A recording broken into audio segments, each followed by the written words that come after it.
Good afternoon. My name is Thomas Varela. I'm with the Urban League of Philadelphia. We just concluded our summer camp. Hello, my name is Thomas Varela. I'm with the Urban League of Philadelphia.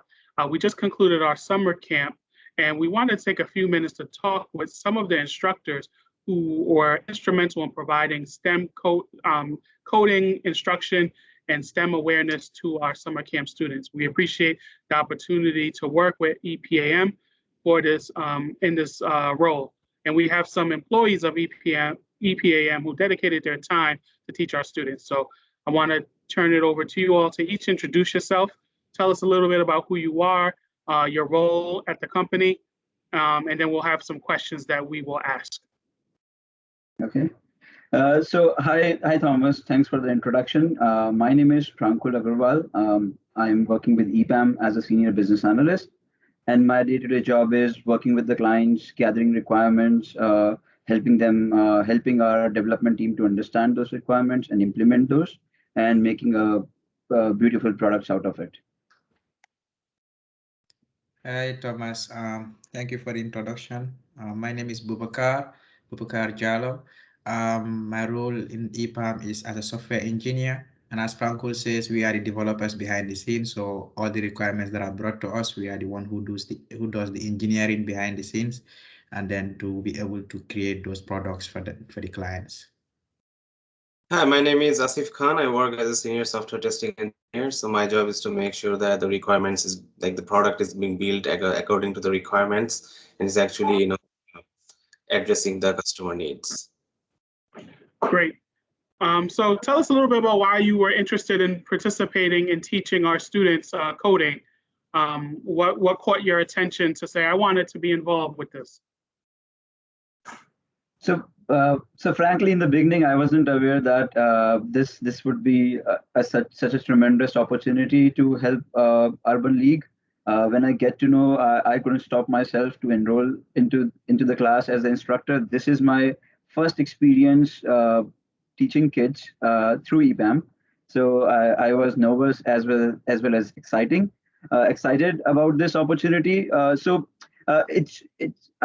feel teaching a kid is always interesting because you get to work with people who are curious. I mean, their nature is curious, and the kind of questions, the kind of creativity you get from them, you cannot get it from the grown-ups. So it's always not just a teaching for me. It's a learning at the same time, explaining things in a different way to make them understand things from a third-person perspective, as well as learn from them how creative things can be, how curious minds can be.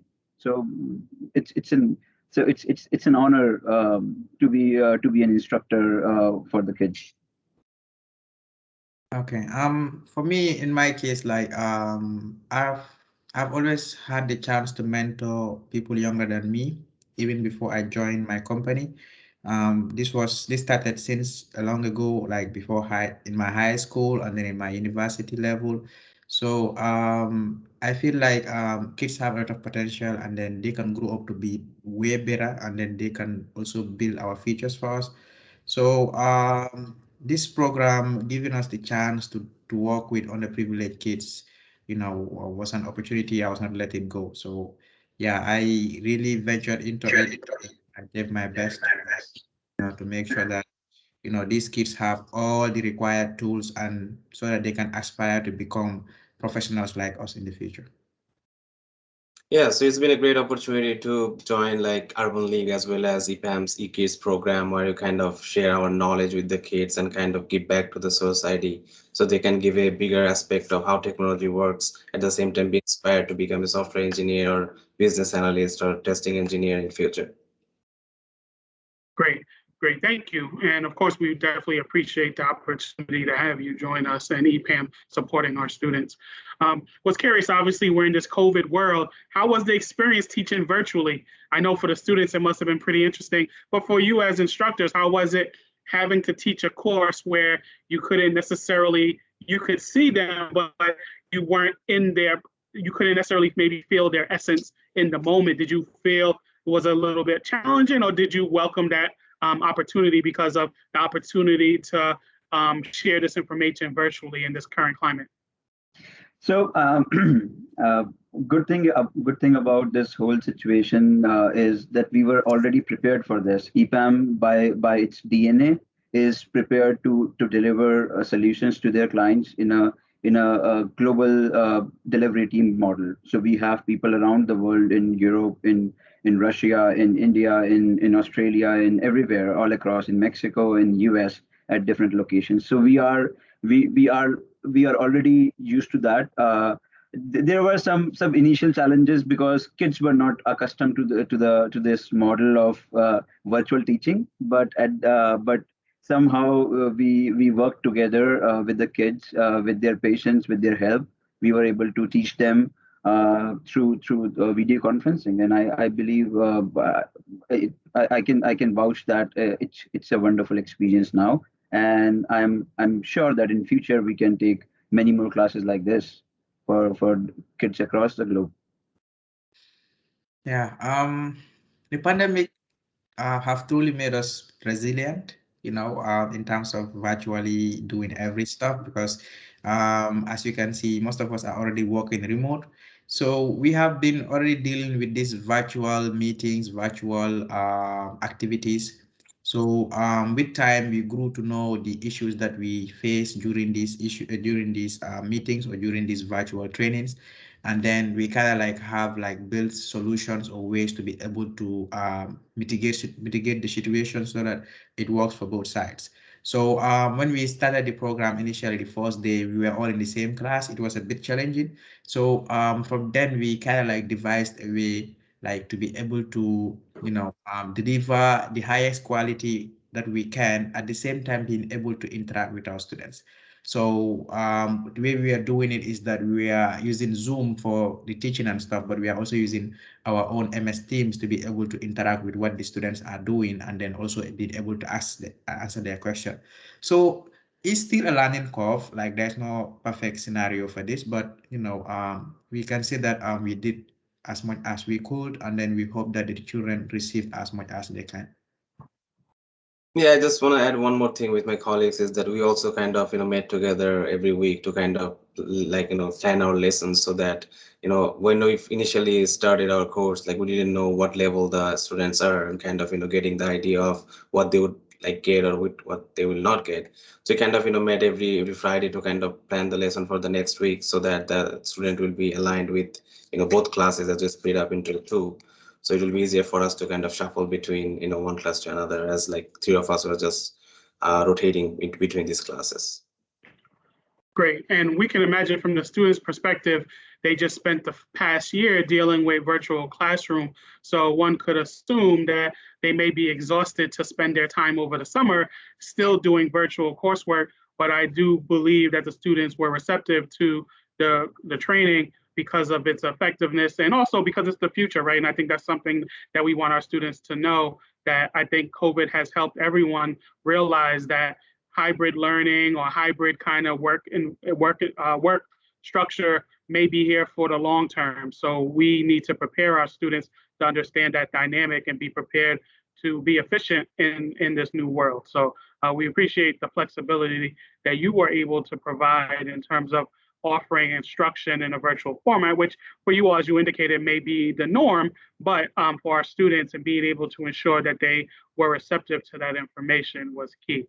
So I appreciate that. So did want to close with this last question. So for you all as employees of EPAM, EPAM has been very committed to the Urban League, not only in terms of the support in terms of teaching our students how to code and some of the technical resources needed to ensure that our students are able to code, but also empowering our students through scholarship to ensure that high school students that have an interest in going to college, that they have the support and resources to ensure that they are able to achieve their goals. So we appreciate EPAM for that donation there. But I guess for you all as employees, what would you tell your fellow EPAM employees or others that may be in this STEM space or in this coding space? Why was it important for you all to be involved? And what would you say to them if they are interested in being involved but not sure which way to give back in terms of philanthropy or to give back in terms of your subject matter expertise, what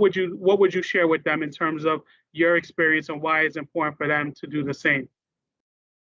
Uh, so there are two things. First of all, the the kind of thing that this corporate CSR responsibility that you're performing, and secondly is share your experience. I mean, it's over the time we worked with multiple clients. We worked in different domains, different situations, and learned something. And it's always good to give it back to the society.